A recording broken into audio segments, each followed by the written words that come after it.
তুমি এত বছর পর বিদেশ থেকে আইছো, ছোট ভাইরা একটা বাইক কিনে দিতে পারবে না তো কি কিনে দিবা? নে দেখ এখন কোনটা নিবি। আমি এই যে এটা নিই, এটা আমার পছন্দ হয়েছে। ভাই এখানে আসেন তো। জি ভাই। এই গাড়িটার দাম কত? এটা 2,30,000। ঠিক আছে, গাড়িটা দেন আমাদের। ঠিক আছে।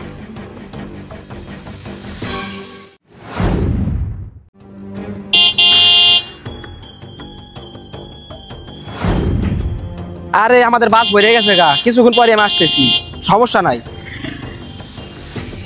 আরে আমি হামজা ভাই ছোট ভাই না, এইভাবে গাড়ি চালায় কি লিগা? ও এটা তো বাইরে জানাই তো এবো। ভাই আপনার বাইরে কি গাড়ি কিনা দিছেন নাকি মরণের মেশিন কিনা দিছেন? কেন কি হয়েছে? আরে ভাই আপনার ভাই রোড গার্ড দিয়ে যেভাবে বাইক চালায়, পরে তো আপনার বাইরে আপনি হারাই ফেলবেন। বিষয়টা তোমার জানা নাই? আমার কাছে একটা বাইক কেনার জন্য আবদার করছিল, তাই একটা বাইক কিনে দিছি।